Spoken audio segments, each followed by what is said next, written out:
नमस्कार, न्यूज 69 में आपका स्वागत है। मैं हूं आपके साथ अंकिता। चलिए बढ़ते हैं खबर की ओर। फिल्म घूसखोर पंडित के विवादित शीर्षक पर नेटफ्लिक्स और नीरज पांडे की बड़ी मुश्किलें, 20 फरवरी को दर्ज होंगे बयान।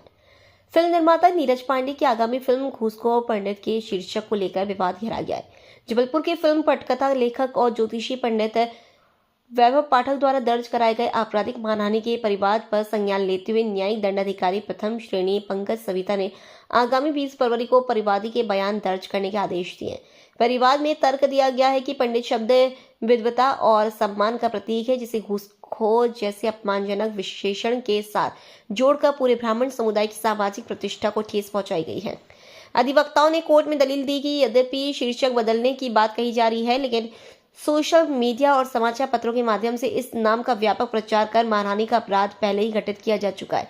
इस मामले की गंभीरता को देखते हुए परिवाद में न केवल निर्माता नीरज पांडे बल्कि नेटफ्लिक्स में वैश्विक नेतृत्व को भी आरोपी बनाया गया है। इसमें नेटफ्लिक्स यूएसए के चेयरमैन रिड हेस्टिंग्स को CEO Ted Sarandos, chief content officer Bela Bajaria और भारत की कंटेंट हेड मोनिका शेरगिल को प्रस्तावित अभियुक्त बनाया गया है। परिवादी की ओर से न्यायालय से यह विशेष अनुरोध भी किया गया है कि भारत सरकार के विदेश मंत्रालय के माध्यम से इन विदेशी अभियुक्तों को समन जारी किए जाएं।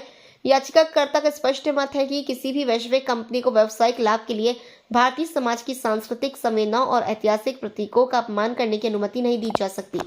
जबलपुर से वाजिद खान की रिपोर्ट। अभी एक फिल्म हाल ही में OTT पे नेटफ्लिक्स पे रिलीज होने जा रही है, जिसका नाम इसके निर्माता नीरज पांडे ने घूसखोर पंडित रखा है। यह जो फिल्म का टाइटल है, यह अत्यंत ब्राह्मण समुदाय के प्रति और विद्वानों के प्रति भी अत्यंत अपमानजनक और मानहानिकारक है। पंडित शब्द जिसका यह अपभ्रंश है, लोक भाषा में पंडित लोग उपयोग करते हैं।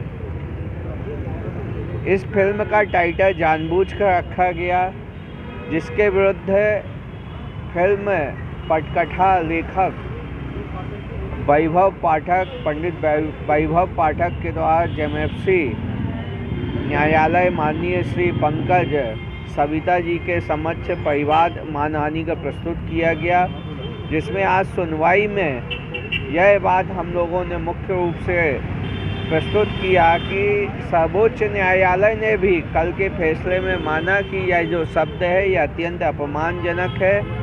एक समुदाय विशेष के प्रति ऐसा शब्द जो है उनके लिए जो है अत्यंत प्रतिष्ठा को क्षति पहुंचाता है, और टाइटल बदलने के लिए कहा।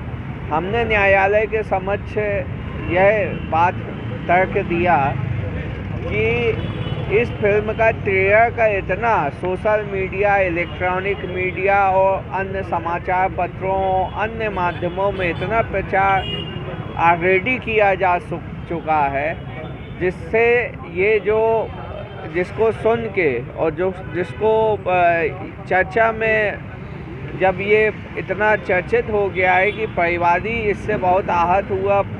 परिवादी भी फिल्म इंडस्ट्री से जुड़ा हुआ है, कई फिल्मों में उसने काम भी किया है। उनके सोशल समूहों में भी इस प्रकार की चर्चा हुई। वह ब्राह्मण समुदाय का है, उसको अत्यंत रोष हुआ, उसको अत्यंत अपमानजनक लगा।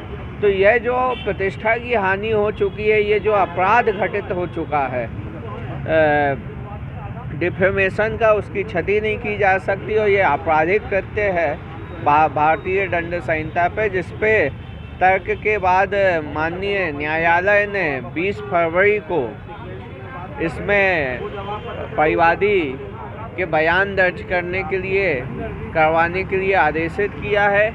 इसमें हमने नेटफ्लिक्स के USA में स्थित जो इसके संस्थापक हैं और जो इसके कंटेंट्स हेड हैं और भारत के जो डिस्ट्रीब्यूटर हैं नेटफ्लिक्स के, हमने उनको भी इसमें प्रस्तावित अपराधी बनाया है, क्योंकि उनके बिना भारत में जो डिस्ट्रीब्यूटर है नेटफ्लिक्स का, वो ऐसी कोई फिल्म रिलीज करने की अनुमति नहीं दी जा सकती थी।